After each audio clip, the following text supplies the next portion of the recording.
Wilson Lovepreet Singh ji, John Victor जी या सुभाष चंद्र जी,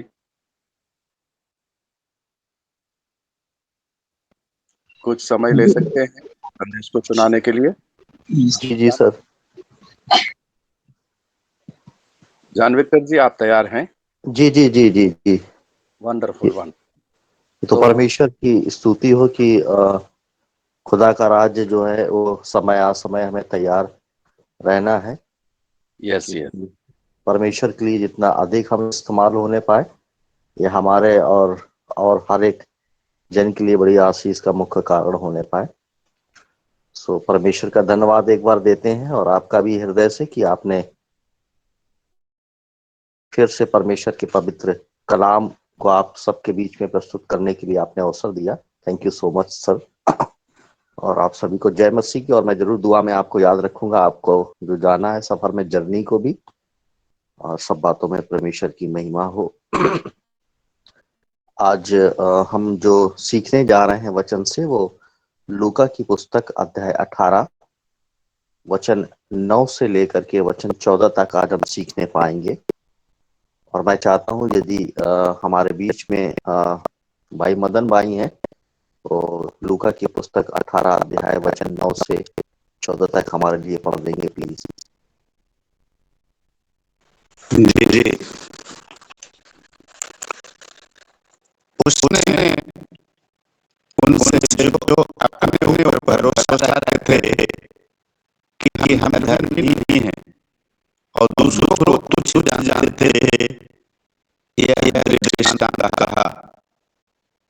दो मनुष्य मंदिर में प्रार्थना करने के लिए गए, एक फरीसी था और दूसरा चुंगी लेने वाला।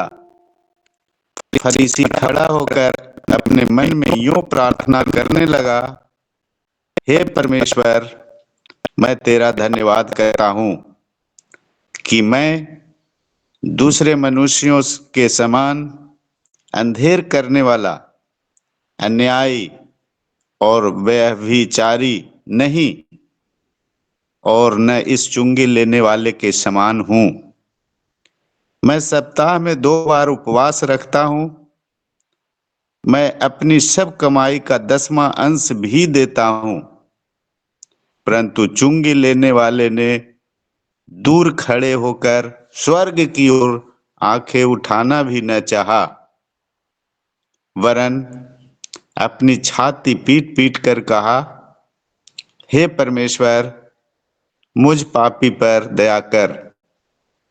मैं तुमसे कहता हूं कि वह दूसरा नहीं, परंतु यही मनुष्य धर्मी ठहराया जाकर अपने घर गया, क्योंकि जो अपने आप को बड़ा बनाएगा वह छोटा किया जाएगा, और जो अपने को छोटा बनाएगा वह बड़ा किया जाएगा। आमीन। आमीन। आपको धन्यवाद आज के वचन के पढ़े जाने सुने जाने में। परमेश्वर को महिमा, हम सब आशीष के भागीदार। आई एक छोटी सी विनती मैं करूंगा और फिर आज के संदेश को हम आरंभ करेंगे। स्वर्ग और पृथ्वी को सृजनहार परमेश्वर, हम आपके चरणों के पास आज की भली सुबह में आए। परमेश्वर, ये आपकी असीम अनुग्रह हम पर हुआ कि हम फिर से आज पवित्र मंडली में बैठ करके परमेश्वर आपके वचनों को सुनने पाएंगे प्रभु। और हम आपसे विनती और प्रार्थना करते हैं कि प्रभु पवित्र आत्मा, यह हमारे बल और ताकत और बुद्धि की उपज के निमित्त नहीं, वरन परमेश्वर आपकी इच्छा के अनुसार हो। इसलिए पवित्र आत्मा, आप अगुवाई करें किस रीति से हम वचन को आपके संतों और आपके परमेश्वर बेटे बेटियों के बीच में हम इस वचन को ला सके, ताकि आपकी इच्छा का संपूर्ण रीति से प्रगटीकरण हो और सुनने वाले परमेश्वर जरूर आशीष की प्राप्ति अपने जीवन में करने पाए। इसलिए प्रभु, सब कुछ आपका है, स्वर्ग तेरा, पृथ्वी तेरी, राज और पराक्रम और महिमा भी तेरी। इसलिए प्रभु, आज की सुबह में तेरी ही मनसा इच्छा संपूर्ण रीति से पूरी हो। मैं अपने आप को नर्मदीन करते हुए तेरे चरणों के पास आता हूँ। इसलिए पवित्र आत्मा प्रभु हमारी अगुवाई पाइए। धन्यवाद के साथ इस प्रार्थना को पवित्र यीशु मसीह के नाम में अपना मान सुने कबूल कर। आमीन आमीन आमीन। आज इस संदेश को सुनने जा रहे हैं यहाँ पर प्रभु यीशु मसीह का वचन हम पाते हैं। प्रभु यीशु मसीह यहाँ पर बात कर रहे हैं 2 प्रकार के मनुष्य हैं, 2 प्रकार के मन है और 2 प्रकार की प्रार्थना है। आज यीशु मसीह जिस बारे में बात कर रहे हैं, पहला वचन कहता है उसने उनसे जो अपने ऊपर पर भरोसा रखते थे कि हम धर्मी हैं और दूसरों को तुच्छ जानते थे, यह दृष्टांत कहा। प्रभु यीशु मसीह विशेष रीति से ये बताना चाह रहे हैं, जो मनुष्य अपने ऊपर इस प्रकार का भरोसा रखते हैं कि वह स्वयं में धर्मी है और दूसरों को तुच्छ जानते हैं, उनके लिए ही यह दृष्टांत प्रभु यीशु मसीह में यहाँ पर बताया गया है। प्रभु यीशु मसीह ये बताना चाह रहे हैं कि 2 मनुष्य मंदिर में प्रार्थना करने के लिए गए, एक फरीसी था और दूसरा चुंगी लेने वाला। ये 2 प्रकार के मनुष्यों की प्रार्थनाओं का वर्णन यहाँ हम पाते हैं और 11 वचन में लिखा है कि वही प्रथम व्यक्ति जिसको फरीसी कहा, परमेश्वर प्रभु यीशु मसीह ने कहा, वो फरीसी खड़ा होके अपने मन में यूं प्रार्थना करने लगा, हे परमेश्वर, मैं तेरा धन्यवाद करता हूं कि मैं दूसरे मनुष्यों के समान अंधेर करने वाला, अन्यायी और व्यभिचारी नहीं। मेरे प्रियो, यहाँ प्रथम बात हम पाते हैं, वो जो फरीसी जो व्यक्ति था मंदिर में जब प्रार्थना करने के लिए अंदर गया, तो उसका प्रार्थना का आरंभ किस रीति से है। जब उसने प्रार्थना करना आरंभ किया तो पहले वो परमेश्वर से कहता है कि मैं परमेश्वर तेरा धन्यवाद करता हूं कि मैं दूसरे मनुष्य के समान अंधेर करने वाला नहीं। उसकी प्रार्थना का आरंभ दोषारोपण से स्टार्ट होता है। उसने प्रार्थना तो शुरू किया, आरंभ तो किया प्रार्थना करना, लेकिन उसकी प्रार्थना की जो शुरुआत हम देख पाते हैं वो दोषारोपण के साथ है। अर्थात वो दोष लगा करके प्रार्थना आरंभ कर रहा है और दोषारोपण के साथ वो अपने आप को इस बात के प्रकटीकरण करता है कि परमेश्वर, तू जानता है कि मैं और अन्य मनुष्यों के समान, अर्थात दूसरे मनुष्यों के समान मैं अंधेर करने वाला व्यक्ति नहीं हूँ, वरन मैं भली रीति से चलने वाला हूँ। मैं अन्याय नहीं हूँ, अर्थात मैं अन्याय नहीं करता, मैं न्याय को प्रकट करने वाला, न्याय करने वाला जन हूँ और व्यभिचारी नहीं। अर्थात वो ये प्रकट कर रहा है कि मैं पवित्र हूँ, मैं न्याय करने वाला हूँ और मैं भलाई के साथ लोगों के साथ स्वभाव और व्यवहार करने वाला हूँ। इसके निमित्त ही वो कहता है कि मैं उन सब मनुष्यों की नाई नहीं हूँ और ना उससे चुंगी लेने वाले के समान। प्रियो, परमेश्वर इस प्रकार की प्रार्थना तनिक भी पसंद और ग्रहण नहीं करते हैं। जैसे कि ये फरीसी प्रभु के मंदिर में जब गया और मंदिर में जाते ही अपने मन से इस प्रकार से प्रार्थना कर रहा है, अपने आप को परमेश्वर के सम्मुख धर्मी ठहरा रहा है। स्वयं पर इसका भरोसा है, स्वयं पर इसका ईमान है कि ये अपने आप में एक धर्मी पुरुष है। इसलिए इस प्रकार का ये प्रार्थना का आरंभ इसका है कि वो अपने आप को कहता है कि पहला तो मैं भलाई करने वाला हूँ और भलाई के साथ जीवन जीने वाला हूँ। मैं अंधेर करने वाला जन नहीं हूँ और मैं सब बातों में न्याय करता हूँ, मैं किसी के साथ अन्याय नहीं करता और मैं एक पवित्र जीवन जीने वाला हूँ। मेरा आत्मा, मेरी आंखें, वरन मेरी सोच और विचार में तनिक भर भी व्यभिचार की विचार भी उत्पन्न नहीं होते हैं। और कह रहा है ना इस चुंगी लेने वाले के समान हूँ। अगर हम देखेंगे तो परमेश्वर का वचन मत्ती 7 के 1 में क्या कहता है, मेरे लिए कोई पढ़ देंगे? मत्ती 7:1, मत्ती की पुस्तक अध्याय 7 वचन 1।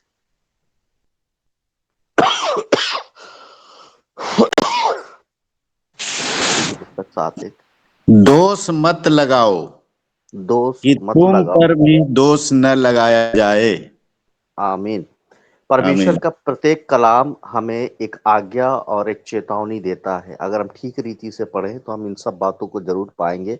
जैसा परमेश्वर का वचन कहता है, दोष मत लगाओ, ये प्रथम परमेश्वर की आज्ञा इस संसार में हर एक उस मनुष्य के लिए जिसने परमेश्वर के कलाम को पढ़ा है और उसके स्वाद को चखा है।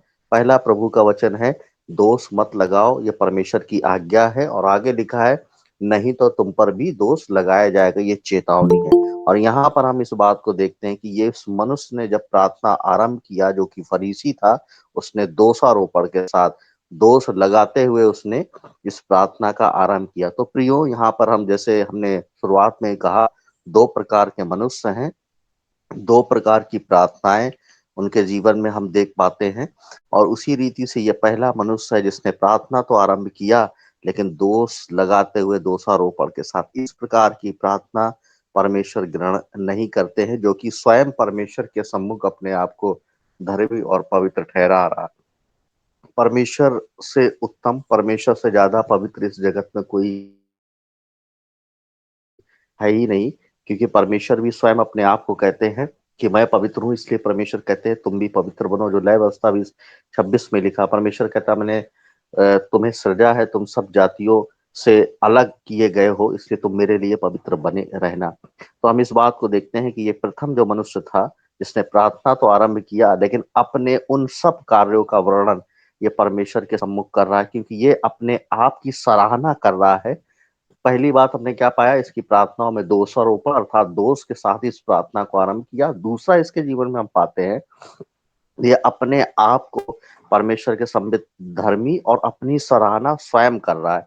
वचन 12 में क्या लिखा है, कहता है मैं सप्ताह में 2 बार उपवास रखता हूँ, मैं अपनी सब कमाई का 10वां अंश भी देता हूँ। वचन 12 में ये अपनी सराहना स्वयं कर रहा है। मेरे प्रियो, परमेश्वर का यदि हम कलाम देखें तो नीति वचन अध्याय 27 आप निकाल लें। नीति वचन 27 का 2 क्या कहता है, पढ़ दीजिएगा मदन भाई। नीति वचन अध्याय 27 वचन 2।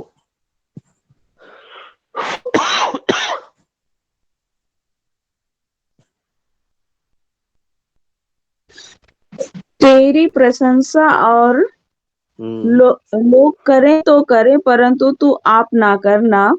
दूसरा हाँ, तुझे सराहे तो सराहे, परंतु तू अपनी सराहना ना करना। आमीन। यहाँ पर हम इस प्रकार से देखते हैं कि यहाँ पर परमेश्वर का वचन इस प्रकार से सिखाता है, चिताता है कि अपनी सराहना और अपनी प्रशंसा एक मनुष्य को अपने आप नहीं करना। दूसरा, अगर व्यक्ति उसके जीवन में उन बातों को देख पाता है, दूसरा मनुष्य उस व्यक्ति के जीवन में उत्तम फलों को अगर देख सकता है, अगर वो प्रशंसा बड़ाई करे तो ये उत्तम है। लेकिन परमेश्वर कहता तू अपनी बड़ाई स्वयं ना करना, दूसरा करे तो करे, तू अपनी सराहना आप ना करना। ये व्यक्ति जो फरीसी था ना, ये अपने प्रार्थनाओं के जब आरंभ किया तो पहले दोषारोपण के साथ अपने आप को धर्मी ठहरा रहा परमेश्वर के सम्मुख। तीसरी बात इसके जीवन में पाते हैं कि ये परमेश्वर के सम्मुख स्वयं की बड़ाई, स्वयं की सराहना कर रहा है। मेरे प्रियो, जिसने स्वयं सृजा, जिसने स्वयं रचा, बड़े शौक से और जीवन का श्वास हमें और आपको, इस जगत के हर एक मनुष्य जाति के हम अंदर पाते हैं, वही परमेश्वर का जीवन का श्वास दिया गया है, जो आदम के नथनों में परमेश्वर ने फूका। और वो श्वास जीवन का नहीं, अनंत, मैं तो ये समझता हूँ अनंत जीवन के लिए परमेश्वर ने तैयार करने के लिए वो श्वास मनुष्य को दिया। बस भला ये है कि मनुष्य उस परमेश्वर की असीम अनुग्रह और दया को अपने जीवन में देखता चला जाए। तो यहाँ हम देखते हैं ये मनुष्य जो है उसने आरंभ तो किया प्रार्थना, लेकिन इसकी प्रार्थना संपूर्ण रीति से दिखावटी प्रार्थना थी। और मैं समझता हूँ ये कहता है कि ना मैं चुंगी लेने वाले के समान हूँ, और ना मैं तो व्यभिचारी हूँ, ना मैं अन्याय हूँ, ना मैं अंधेर करने वाला हूँ, वरन मैं सप्ताह में 2 बार उपवास भी रखता हूँ और मैं अपनी कमाई का 10वां अंश भी देता हूँ।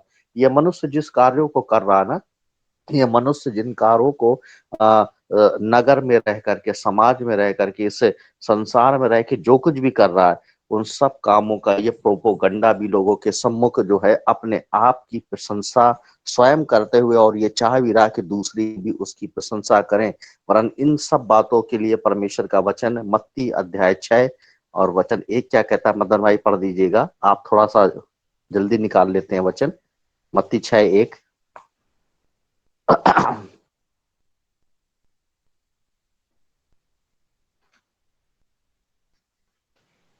जी, सावधान रहो, हाँ, तुम सावधान रहो। मनुष्यों को दिखाने के लिए हाँ हाँ अपने अधर्म के काम न करो, हाँ हाँ। नहीं तो अपने स्वर्गीय पिता से कुछ भी फल न पाओगे। आमीन। आमीन आमीन, थैंक यू। यहाँ परमेश्वर पहला एक वर्ड देते हैं, बी अलर्ट। परमेश्वर कहते हैं सावधान रहो, तुम मनुष्यों को दिखाने के लिए अपने धर्म के काम ना करो, नहीं तो अपने स्वर्गीय पिता से कुछ भी फल ना पाओगे।